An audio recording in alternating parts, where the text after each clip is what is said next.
Jim Longworth, and welcome to another edition of Forsyth County Connections, coming to you from the studios of Cable 2, operated, of course, by the Winston-Salem Forsyth County School System. We do appreciate the hospitality of the Cable 2 staff and having us come here each time. We have a lot in store for you over this half hour, and a lot of different topics and guests. We're going to cover everything from historic preservation to talking about Triad Park to social services, a lot to cover. Well, where I want to start is with fire safety. And if you're going to do that topic, there's one person you can go to, and he's with us right now. Gary Styers is Forsyth County's fire marshal. Good to see you, Gary. Welcome. Thank you. Thank you. A large majority of fire departments around the country are all volunteer, and some are paid. Now, how would you classify the departments in Forsyth County? So we're a little bit of a mix. There's a combination where during the daytime, or basically around the clock nowadays, there are paid staff, whether it be part-time or full-time, at the fire departments. And basically what that is sort of in place to get the fire trucks going and to have a minimum number of people to cover most calls that are a high percentage of the calls that may occur. And even with that, you still depend on volunteers? We absolutely depend on volunteers. A large majority is made up of volunteers. And what happens is, although those paid forces may get the trucks there and can be able to do a few things, the actual firefighting force, if you would, kind of comes from that volunteer staffing that we have at all our 16 area fire departments that cover the county. And of course, we didn't rehearse this or anything, but if somebody says, hey, I'm watching you on TV, Gary, and I'd like to volunteer to be a fireman, of course, there's a lot of training to go through too, right? There is. And there's different levels.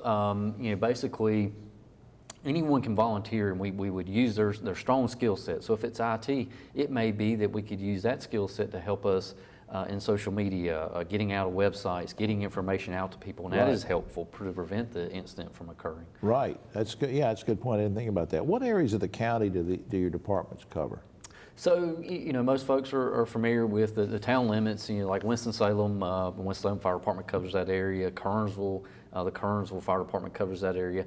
But for our county fire departments, they're in unincorporated areas such as Old Richmond, Salem Chapel, Blues Creek, sort of those areas. But we also have departments that cover, like Clemens. There's the village of Clemens, but there's actually the Clemens Fire Department that are two separate organizations. So we have 16 agencies that cover all of those areas to provide fire protection to every citizen. I've had people come up to me and say, hey, Jim, if you ever talk to Gary or something, tell him, and they'll tell me these situations. They said, well, we can throw a rock from our house to a Winston-Salem Fire Department or a Kernersville Fire Department, but we're in Forsyth County, and who's going to respond? And I guess the question is there cooperation between, the county, Winston-Salem, Kernersville, whatever, depending on where it is? There is, and we obviously depend on one another. In some cases, there may be a very large fire where we may call all county resources to include Kernersville, Winston, and even reach outside our county. So what we try to do, depending on the scope of the magnitude of the event, is who goes.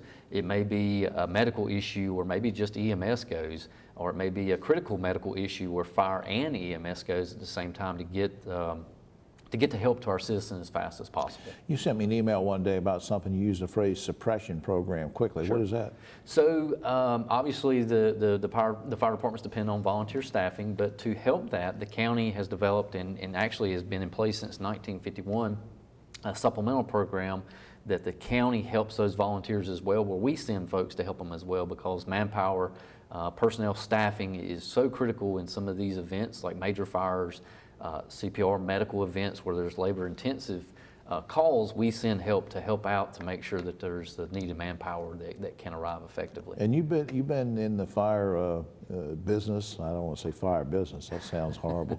In fire safety and around it for many, many years, haven't you? About 30 years, and all in a little bit of volunteer service, and then as a career. So quite some time, and it's ever changing. And in this day and age, more and more, and we definitely need folks to volunteer. Well, that's what I was going to say, because do you have a website or something people should go to in case they want to volunteer or more information? We do. The Forsyth County Firefighters, there's a website set up to where no matter where you live or what your skill set may be or what you would like to do, if you want to be a firefighter and do fire operations, there's a place for you. If you want to direct traffic, there's a place for you. If you just want to help and supplement those folks that do that, there's a place for you, so you can visit that. Gary, I appreciate all you do for the county and for so many citizens, and I hope you come back sometime with some other things I want to talk to you about. Sure, thank you. All right, Gary.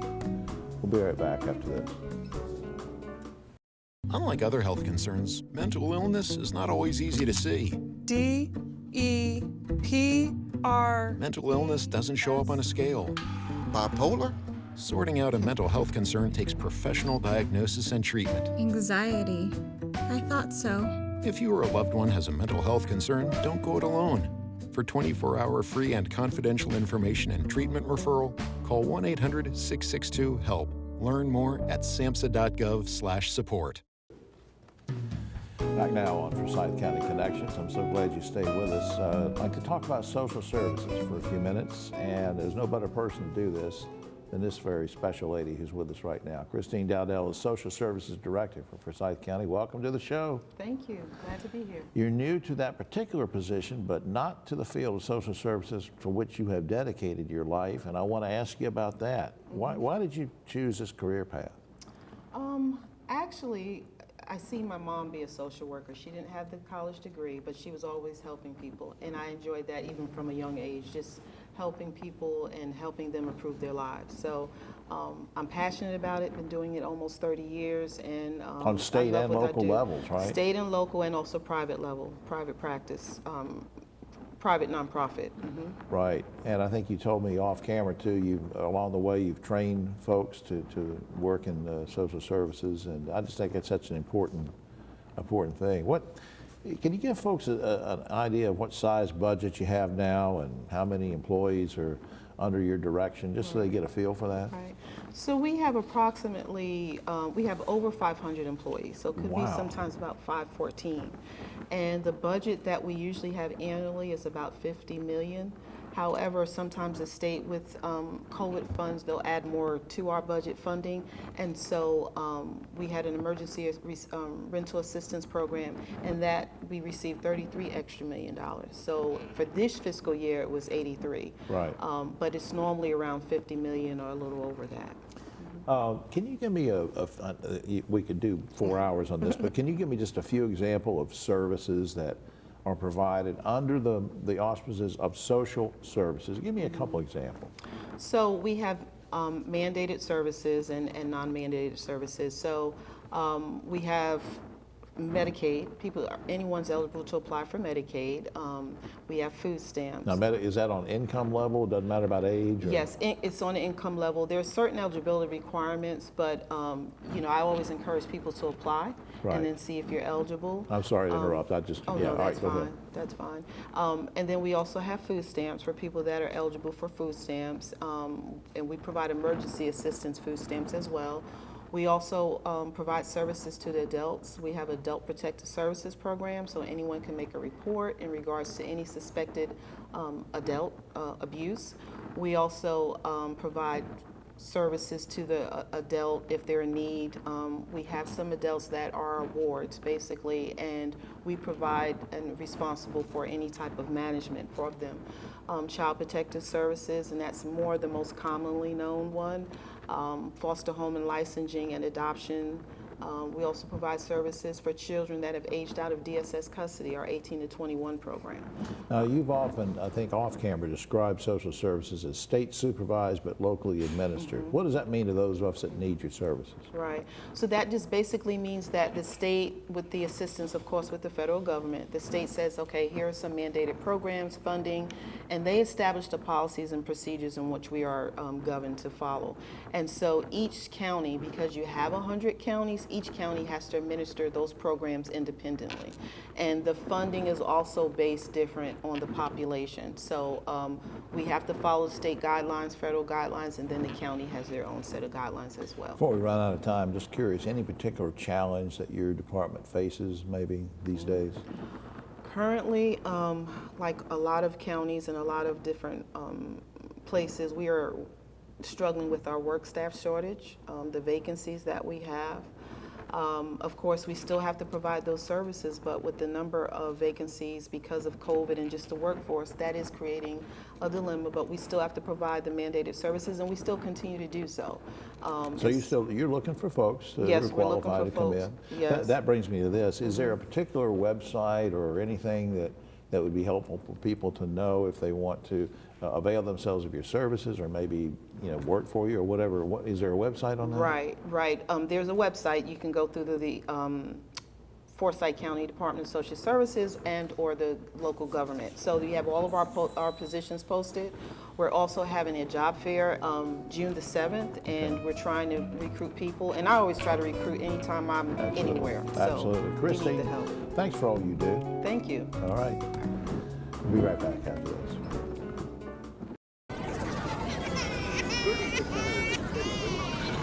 This is what too much sounds like. This is what stress feels like. And this is what help feels like. If you've lost a job, worry about your next meal, or have trouble making it through the day, we can help. Text STRESS to 211-211 to find a solution.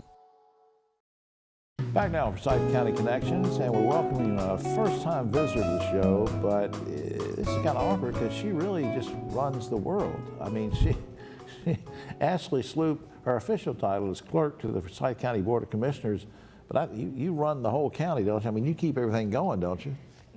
I like to help. Yeah, she's very diplomatic how you answer that. Seriously now, folks at home probably don't appreciate how vital your role is. I mean, what are some of the things that a clerk to a board of commissioners would do just to help people understand? Sure. Well, North Carolina General Statute sets that out for clerks in North Carolina. And one of the main duties of the clerk is the preparation, filing, and maintenance and safekeeping of all county documents. Right. And that includes meeting minutes of the Board of Commissioners, contracts, and ordinances. Now, what would a typical day look like for you? Because I know you've got you wear so many hats at the office to take care of things. I mean, what would a typical day look like? Well, it varies day to day, but the clerk's office is the direct link between citizens and its local government. Often we're the first point of contact for citizens, and we try to help them get in touch with the services that they need. Right. I mean, it can be as simple as, when is the next public meeting, to, yeah, I do need some help with a certain thing, and then you can refer them to whatever department. You also have to keep track of and sort of help schedule. I mean, there are 7 commissioners, and each one, it's not just having a public meeting. Each one might be invited. This one's going to go speak to a Rotary, this one talking to another group, this one. And you sort of have to know what's going on with that too, right? Yes, sir.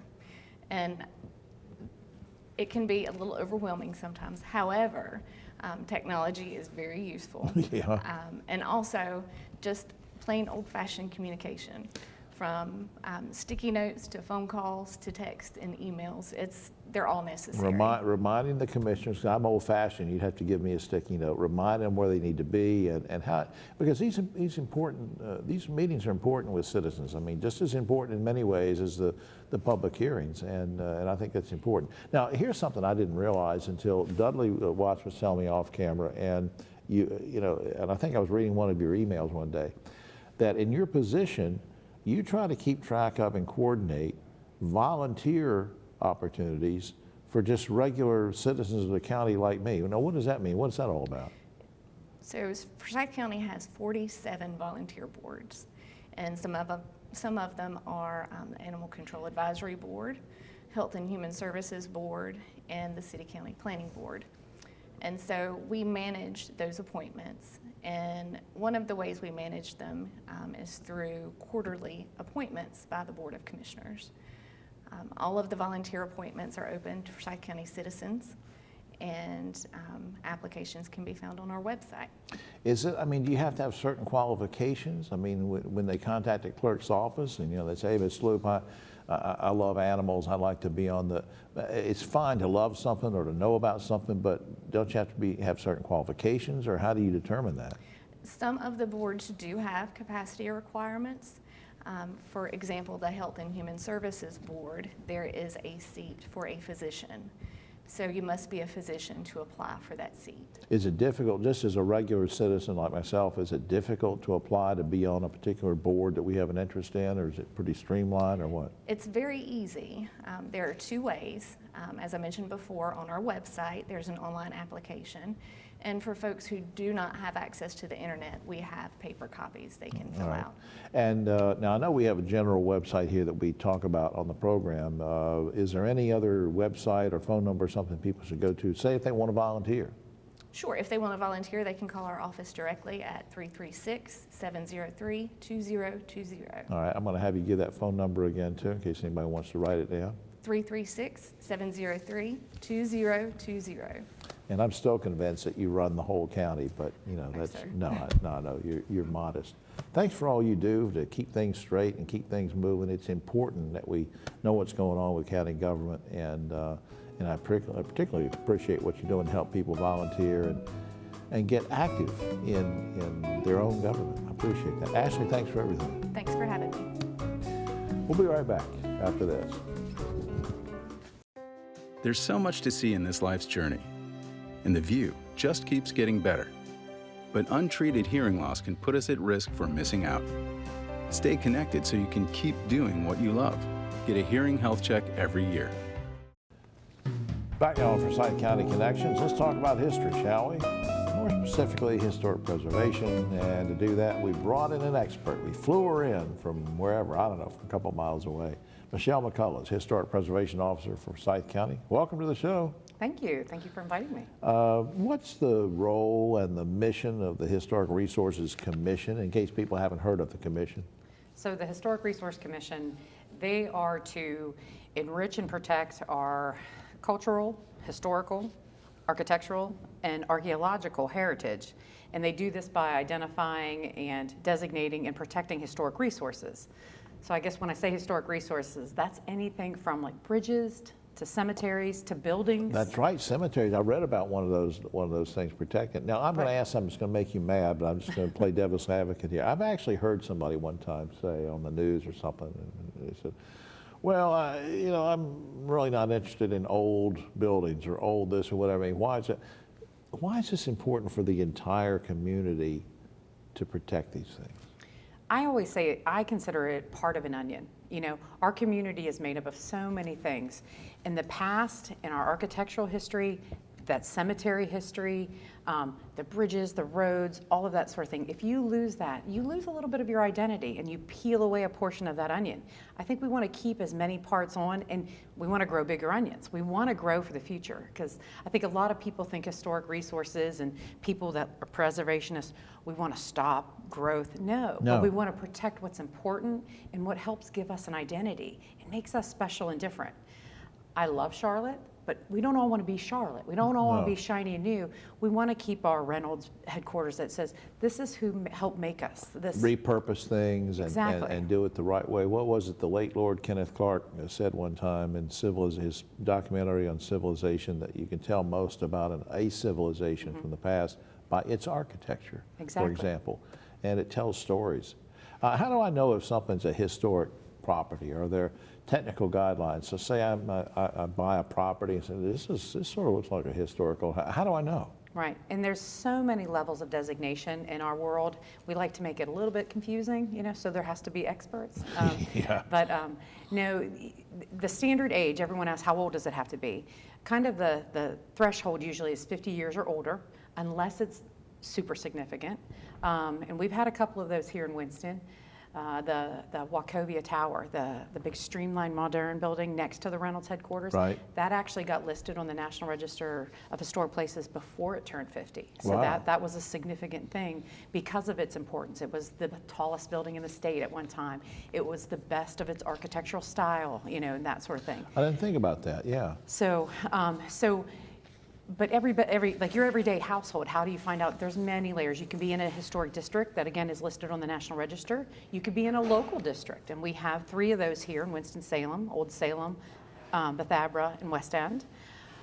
You can be an individual property, and there are several programs for individual properties. Locally, we have our local historic landmark property, which is, we have 142 properties right now on that list in the city and county.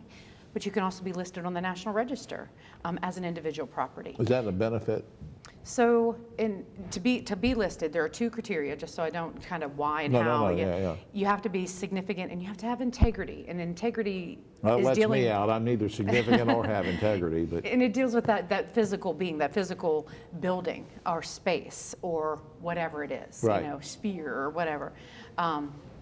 But so it really deals with those sort of things. And what was the second question? well, I was just saying, that if somebody has a property like that and are programs available to help them, or are there tax breaks or anything like that? So each different program has little different perks. Sometimes there's a carrot, I like to say, and a stick. Our landmark program, the stick is there are a set of standards that each homeowner has a landmark. They have to maintain it to that standard. Well, that's right. Because we're designating it, but there's a carrot. They get up to a 50% tax deferral on their property taxes in go. perpetuity. Now, but the National Register, there's tax credit programs, which is a different program. So there are for Yeah, there's a lot of this stuff I want to, and I didn't mean to cut you off. I want to get you back. So will you come back sometime? Because I want will. to talk about this tax thing and some of the benefits. I think that's really interesting. Very quickly, is there a website or anything somebody could go to learn more information about this? So it's the Forsyth County Historic Resource Commission. You can Google that. We are, though, on the city's webpage.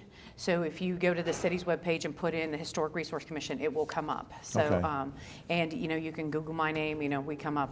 If you call anybody in the city or county and say historic, they're going to send you to us. That's right. Michelle, thanks for doing this, and will you come back sometime? I promise I will. Just invite me. Lots of questions I have for you. All right, we'll be right back after this. So, I keep hearing how things are getting back to normal. Really? When am I back to normal? What is normal anyway? I can't even remember. Is this normal? Seriously? No. Was this ever normal? Please. I think this used to be normal. Then I figured out, just stop it. So much has changed. No wonder nothing feels normal. But here I am, still standing, a brand new edition of me. This is no time to go back to anything. It's time to go forward and discover the new person I am now. I'm all in. For some great tips on finding your new normal, visit yourlifeyourvoice.org. You look familiar. Back now on Forsyth County Connections. You have seen this gentleman on the program before as we talk about all sorts of things having to do with parks and recreation and operations, and he's with us again. Chris Weavil, Assistant Director of Parks Operations in Forsyth County. Good to have you back. Glad to be here. We wanted to focus a few minutes. I was talking to County Manager Dudley Watts one day, and he said, let's focus on Triad Park, because a lot of people have heard of it, maybe hadn't been there. I guess you could describe it being unique in the truest sense of the word, because I don't know of any other park around that straddles 2 different counties, Guilford and Forsyth. When was it built, and how did the 2 counties work together to get it done? Well, Jim, this started off actually probably a few years before I was even on this earth. I think back in the late 60s, some of our community leaders and county leaders, and actually some state leaders, they got together in the late 60s and we're looking for a site for a 6,000-acre regional park. Yeah. So that would kind of be in the heart of the Triad between Winston, Greensboro, and Guilford County. I think the site that was actually chosen for Triad Park was even at one time, it was considered as a site for possibly the state zoo. I think they were looking for that about the same time. Right. So all that came about. In 1988, a bond referendum was held by the folks in Guilford County, and that passed. In 1989, there was a bond referendum for land acquisition in Forsyth County, and that passed. And in 1993, we bought 400 acres of land. In 1994, we did a master plan for the park. 1995, we started construction, and in 2015, we finished construction. So it's been a long endeavor, 20 years worth of construction. There's 8 total phases of the park. And it does. It straddles the line of the county line of Forsyth County and Guilford County. It's a great place. What, for folks who don't know, what are some of the main features of the park? If they go out there, what will they see? If we go out, we've got 300-person picnic shelters. We've got 125-person picnic shelter. We've got a 4-court volleyball complex. We've got a softball field, a soccer field. We've got 3.5 miles of paved walking trails. We've got about 2 miles of unimproved nature trails. We've got 3 playgrounds, and we've also got the largest war memorial on the East Coast outside of Washington, D.C. We were talking off camera about our buddy Rich, the late Rich Brenner, the late great Rich Brenner, and others, Dave Plyler and others, who really helped get that effort going and put the finishing touches on it for the Veterans Memorial. So important. Lots of great things there. It's an important memorial, isn't it? It is. That particular site is actually located within Triad Park. It's a 8-acre site located within the park, as I said. And it was started by the War Memorial Board. They got together, they came up with this idea, they petitioned, I guess, our county leaders. We got on the spot there within Triad. They built the memorial. If you've not been out there, it's a 56-foot tall center obelisk. I think beautiful. I think they said the base piece weighed like 65,000 pounds. It's got a 10,000-gallon reflecting pool, fountain around it. There are thousands of engraved pavers. Yeah, it's just a great place to reflect, and of course you have ceremonies and stuff. Let me, before I forget, I want to circle back to something. You were talking about all the picnic shelters and the volleyball and the softball fields, whatever. Now those are all places that if I want to go having a function with a business or a family, I need to reserve those, right? Sure. All of our facilities are, reservable. So to do that, you can go to our website I think it's forsyth.cc/parks. You can go on there and it lists all of our 9 park locations. You can click on the park that you're looking for to rent, find the facility. There is an availability calendar on there, and if your date's available, just call our office at 703-2500, and we'll get you set up. All right, say the phone number again. The phone number is area code 336-703-2500. Now, is there, let's say, hey, I found online that there's a picnic shelter available and we want to play volleyball. Is there a fee for something like that? There is a fee. The fees are online, and they vary from facility to facility, depending on what size that you're looking at, what size group you're going to have. Now, there's a big fish pond out there. I guess before you leave here, because I know you got some other things to do. What's the biggest fish that's ever been caught out there? Well, you said the key word. It's a pond, so it's not very big. It's right at an acre. I think that kind of limits the size of some of the fish out there. But I did have the opportunity to see a young man several months ago, I think fishing with his grandfather, and he pulled out a fish. Of course, it was about maybe a pound, maybe 2 pounds. I'm sure in his mind it was 10 pounds. Yeah, by the time they got home, it was 5 pounds. So I'm sure that was probably the biggest fish. He at least told everybody it was the biggest fish that had ever been caught. Well, I tell you, fish tails or not, I appreciate the information you've imparted on us and all the good work that you do to help keep things going with the parks. And I hope people will check out that website and call the number and go out to Triad Park. So thanks for doing this, Chris, and thanks for stopping by with us. That's it for this edition of Forsyth County Connections. But if you could see, as you can see from the monitors here, we've had it up all during the program, connectwith.forsythcountync.gov. That's the general website. You can check out things. I want to give another shout out to our executive producer, county manager Dudley Watts, and of course the crew here at Cable 2, TJ James and Kevin Wren, and of course our good buddy Tracy Doyle, who puts everything together for this show. So grateful for all the hospitality and good work, folks here at Cable 2 and everybody else. For all of us here at Forsyth County Connections, I'm Jim Longworth. We'll see you next time.